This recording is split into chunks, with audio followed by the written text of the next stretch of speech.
it's me, Paeris, from TheMagicGang, and I'm here to answer a few questions sent to me by the people at Boiler Room for you at home.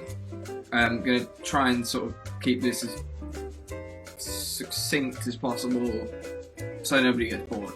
So let's just crack on. Okay, right, so number one, how are you coping with self-isolation? Is this an opportunity for creativity? Well, yeah. So it was a bit of a weird one for us. We were sort of in the midst of a UK tour, which was then obviously cancelled for very good reason. But it was cut off in our hometown in Bournemouth. So I've basically been here since early March, which has been really, really nice. My parents sort of treat me like I'm 12 again, which is the sort of pros and cons of that. But mainly positive. I guess we've been trying to be as active as possible with the band and sort of like keep the momentum going and sort of trying to do little bits of content. We've done a couple of covers that have been largely started by fan accounts just being like, can you do that please? And then we do it. But so didn't mean to take the piss out of anyone, it's just yeah. Okay, right. Can you play us a song that you've written that you feel is most relevant to the Earth's current situation, if not your own situation, throughout these circumstances? In preparation for this, I did actually scroll through our discography, and there's one standout candidate, which is obviously Take Care. That's sort of as on the nose as I can be there with that answer. Let's go, let's keep it going. Right, this is now question 3. So, which band member do you miss the least and why?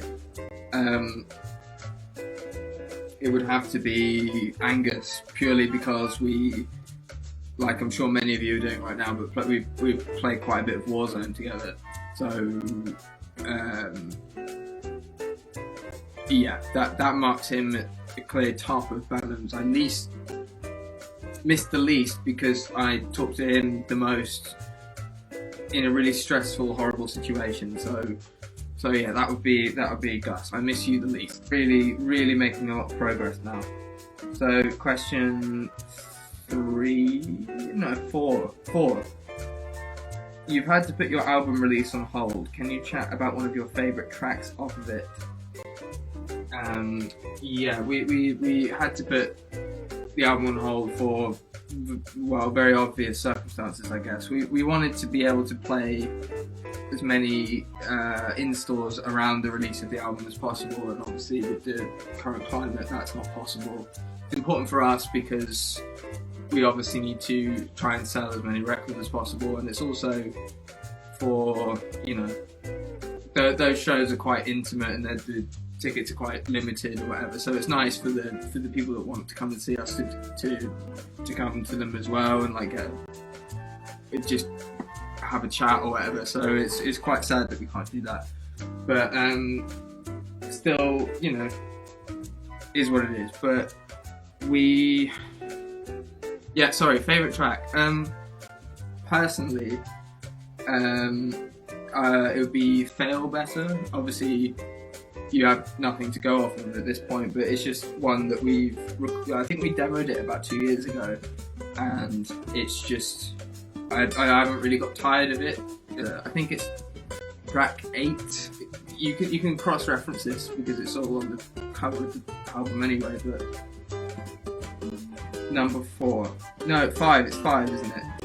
Go-to comfort meal, go-to comfort film, and your go-to comfort activity. I think because obviously my mum's been working from home in the time that we've been on lockdown, we've sort of kind of slipped into a bit of a routine where she'll make macaroni and cheese and we'll watch that Judge Rinder on, I think it's ITV. That's a really good way to sort of like dispatch an hour. Okay, and the comfort film, I guess I'd probably say like Rushmore with Jason Schwartzman and Bill Murray in it. I thought that it's just got a quality where you can just kind of go back to it. It's just very cute, I guess. It's just, I just thought it was really, really cute. Comfort activity. Warzone's probably up there, but ashamed to admit that I spend hours on end doing career mode on FIFA and sort of starting with some team in Romania or something with like half a star, and then with the end goal of, you know, either building them up or ending up in the Premier League or something like that. But it's okay. So last question is, what can people do to support artists like yourself throughout this pandemic? Well, we're very lucky to have we're very fortunate actually to have the label behind us and the team there to support us and what we're doing. And there's several people that don't have the sort of privilege that we do in that sense, so we're always grateful. But I guess for us it's more like we've got our second record coming out. If you like the first one, or if you are a fan and you like the band, it always means more now probably than it ever has done. And it's when people say nice things, it means a lot more now than it used to. But we're by no means the sort of like worst hit in the situation. There's like sort of countless sort of independent venues that are struggling with the climate and all of their employees, and it's just like kind of knock on after knock on. But I think I don't have the link on me, so I'm not going to try and read it out. But there's a crowdfunder for the Boiler Room, as there is for a lot of other sort of independent venues across the country. And if you're able to donate, I think it's sort of imperative for us to sort of do as much as we can, because I mean everyone's had a good time at some of these places, and we want you just want that to continue, really. Apologies for this being a bit fumbly and awkward. Again, I don't really do this by myself, but yeah, I'm glad there isn't any more questions to answer. Have a good day with whatever you're doing.